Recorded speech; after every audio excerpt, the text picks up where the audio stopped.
はい、皆さんこんにちは、ジョーです。今日はですね、皆さんに今マーケットで注目をされておりますサイバーコネクトというですね、Web3 ソーシャルで初めてトークンをですね発行するプロジェクトがあるんですけれども、そのコファウンダーにですねインタビューをさせていただきました。で、このプロジェクトはですね、さっきも言った通り Web3 ソーシャルで初めてトークンを発行するということで、注目度もかなり高かったところに加えて、彼らにですね投資をした投資家っていうところもですね、本当に世界的に有名なマルチコインとかですね、アニモカブランズ、そしてデルファイとかですね、本当に聞く人が聞けばというか、投資家の中ではすごく有名なところが投資をしていると。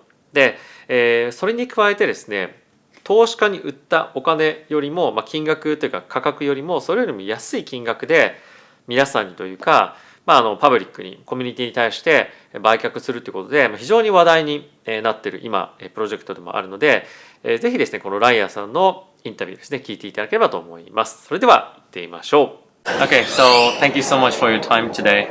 I would like to ask questions about introduction of you and CyberConnect, and also why did you guys start this project and where you want to go after, token listing or whatever from here. Okay, so do you mind introducing yourself and CyberConnect to the Japanese audience? Yes, of course. So I'm Ryan, I'm co-founder of CyberConnect, and CyberConnect is a decentralized social network where we want users to ultimately own their social profile, identity, content, monetization channel, and allow developers to build on top of the shared social graph. Why we came to this idea? I started building apps when I was a teenager. Oh wow! My first company was social network company when I just got to college. Okay. So I had always had this interest of building something more genuine, like people could really enjoy in their social experience. Mm-hmm. And Web3 really, what Web3 added into the mix is, one, it provides a way to recognize long-lasting relationships. Yeah. So you can build more meaningful relationship with your friend, your community, your audience, and then the monetization really changes how creators are more incentivized. Mm-hmm. Now, I think content, when we talk about social networks, it's always about creators, and creators are not getting fairly treated anywhere. Okay. It's been going on for years, and my last startup also worked on that, helping creators monetize. So this time around, 2021, we looked at all these different things happening, especially like NFTs are popping. There were more standards than before. So I started in crypto in 2017, but right. There were more standards now. Like people are converging on using tokens to represent very different tangible or non-tangible stuff. Mm-hmm. And then we wanted to build a standard based on all these different new protocols or new standards as well to have a way for people to express and build on top of the same social network infrastructure. Okay. How is you guys been already doing this for several years. How was the journey from the beginning to here? Yeah, it's one of the very, very interesting times. So we started in 2021. The first approach we had was trying to target some of the creators. We tried a lot of the creator stuff.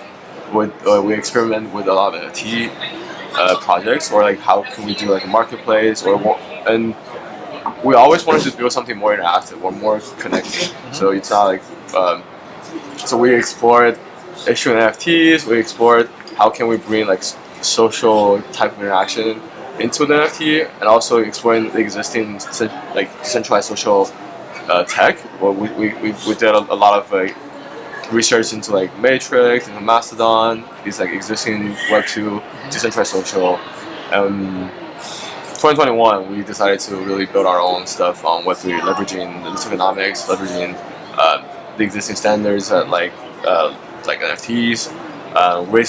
We were really lucky to raise from the best investors in the world. Yeah. We closed our seed round very early in September-ish 2021. We closed our Series A right after early 2022. Raised 25 million from Multicoin, from Animoca Brand, Protocol Labs, Delphi Digital. So best investors we could ask for. And right after that, we did ship our first protocol, a very early draft. We shipped it in November 2021. Right.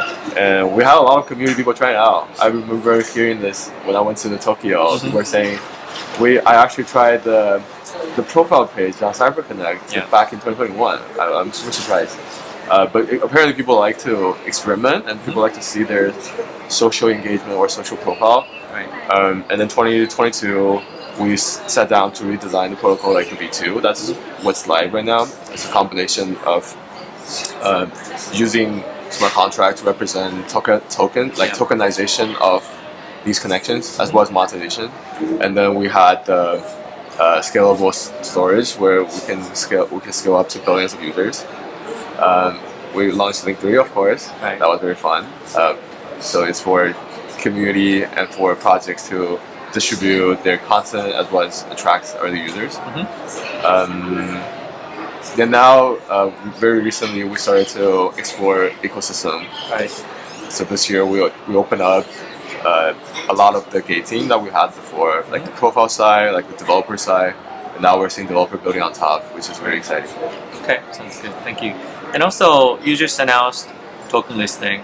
I don't really ask you about token listing itself, but does the token listing really change what you do or how you do from here?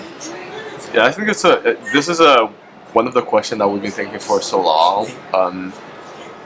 One of the advantages of Web3 is really having more efficient way of, like, a smart contract make things more efficient. Like that's kind of manifested itself in DeFi. And then the other is the community aspect. And if we're doing a social protocol, you have to have the best community, and the community have to be the ones you consider from the beginning. So we've been designing a token for a very long time, and yeah, we're really happy to finally announce with CoinList the public sale, so that we want our community to enjoy the same ride as we do, monetarily and emotionally. And I think that's why the token is so important for us to go forward with the decentralization. So it have to be a user-owned network, especially a social network that's user-owned. And then all the community people can share the same monetary value as well as the emotional value that I was talking about as a team.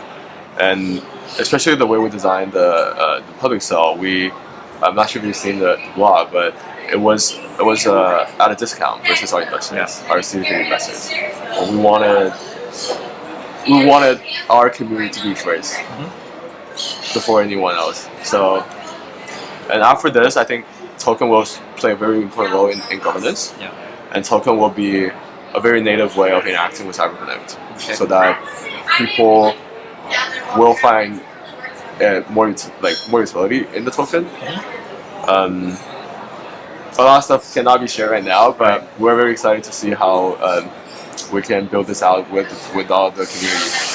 I see. Thank you. And then, is there anything that you can share with us at this moment for the future roadmaps, or anything decided, or anything already maybe announced? Yes.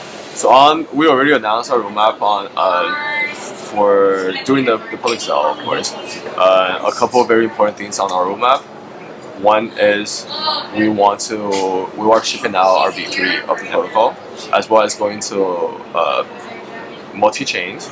We were multi-chain already. We were on Ethereum, Polygon, and BNB chain, but the interaction wasn't like as smooth as we wanted. And that's one thing we're gonna ship V3, and that supports multi-chain natively. The second is we want users to. This is also part of the V3, but like making the name .cyber more interesting. So what we had in mind is an omni-chain name, and it's tied to an identity that's also multi-chain. So like you're not like Joe is not you're not Joe from BNB chain. You're Joe, like I'm Ryan. I'm not Ryan from Polygon, right? Like the identity should not be bind to a chain, right? Same as your name. So that's also very important for us, including the V3. And then product-wise, Link 3 will have a very big upgrade as well, in terms of how we want organizations to use it, how we want to focus more on. Link 3 will focus more on the events. So we're trying to go to offline events as well, so that users starting to have the same experience of collecting West when they go to offline events. And we'll have a separate product, or maybe not a separate product, but we'll have a more content-focused product coming out, not from us, but from the community. Okay. So that's something fun. We're very excited. A partnership with Vocaverse as well. Like a lot of things are very exciting for us. And then the wallet. So wallet is more early. We're really excited. We think identity and wallet play very hand in hand. It's like your first journey into Web3 should be the part where you tell people who you are by your wallet, and then you tell people also by what you do through the CyberConnect protocol. So that's kind of the synergy. So very exciting roadmap for us. A lot of stuff. During the East Tokyo Dell Tokyo Week, you guys were in Tokyo. Are you guys talking to or working with any Japanese companies, enterprises already? Or? We have not. For us, I think we're a little late. We really want to get into more. How can we work with more projects in Tokyo? We worked with some communities, of course. We really want to get into knowing how Japanese users actually interact. So I think we talked to a couple like very Japan focused protocols and projects. Looking forward to learn definitely more from you and from the community. Okay, understood. So one quick question. Now Web3 social is getting a lot of attention because of you guys and also Lens. Do you see the future? I mean, still it's very small industry, but people talk this is going to be the next wave source or something like that. Do you see a lot of attentions coming outside, and do you feel a lot of pressure? So how do you see like you guys are driving force of Web3 social? Yeah, I think there are a couple of aspects to this question. First is we don't mind competition internally, like within the space. Also, like we are the earliest social network, decentralized. I'm glad people are also working on the same problem. Means this is actually a problem that people care about. Seeing forecasting and Lens is definitely a good thing for the entire industry to work on. The social is definitely what people care about. Externally, I think I really believe in that. Just looking back, like when web just started, like in 2000s, Amazon was around, pet.com, like there are a ton of e-commerce sites, but it never really took off until Facebook was around. I think that's a very interesting observation. Like people like the service, people like to buy stuff, but like the access to internet, the first thing that they do is actually getting to know their friends, like very simple stuff. Facebook onboarded way more users to Amazon than Amazon itself did. And I think that's also why we believe Web3 social can be a very positive something for the entire industry. So we can bring in more people that never heard of DeFi or never care about degening or like leveraging trading, but then they could come here to find their friends, find their content creator that they love, and through that way they can get into Web3. And then just shifting away from this type of question, I ask you other founders also. Now the listed companies in the stock market, they have shareholders. You have community. Do you feel it's very different, or what do you think? Running a Web3 company. Yeah, that's a great question. I mean, I don't have a company listed on Nasdaq or something, so I don't have that kind of experience. But of course, the community aspect of any Web3 company is extremely important. A lot of our design and a lot of the product features, protocol designs, came from very good advice from the community, and I think community always hold us responsible for everything that we promise or everything that we like we are here because the community is here. I think that's very different for the traditional companies where they're mostly responsible for 20 VCs for a very long time until they get they get listed, and then they're pretty much just responsible for a small board as well. They don't really care about the regular stakeholders. And for us, like when we announced that the coin list, before we announced the coins, we had to do a lot of design on how we want to make sure that people are getting the best in terms of discount, in terms of like the users in our community.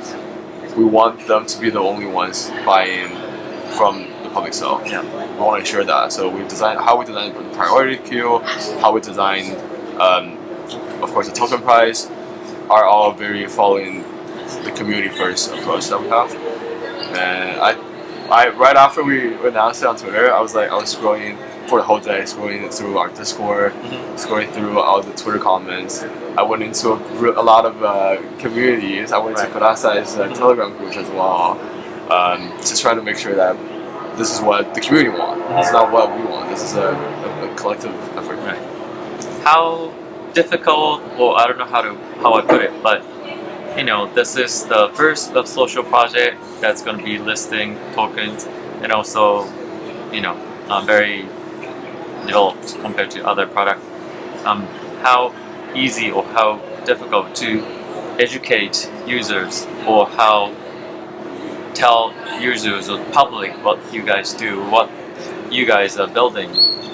Yes, that's also very much why we had included the product on the roadmap. The easiest way for people to understand is use it. Like they have to come here and try it out.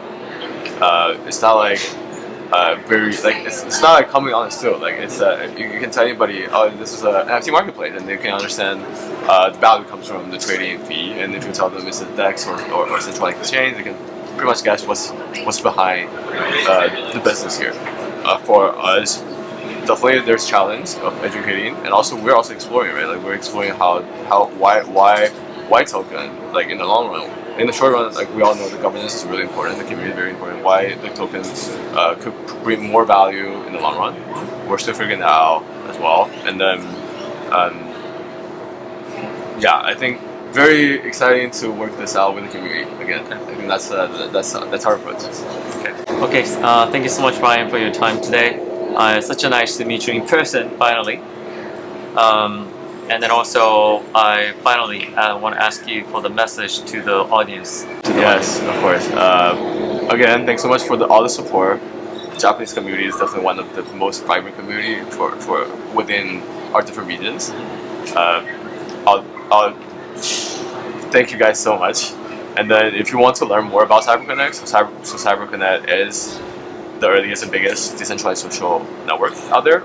If you want to learn more, please follow us on Twitter before we build something better than Twitter. And join our Discord and Telegram groups to learn the most up-to-date news. And stay away from scammers. We've seen that a lot recently, so be careful. There is no token trading. There is only public sale. And that's it. Thank you so much. Thank you, Joe. This is very fun.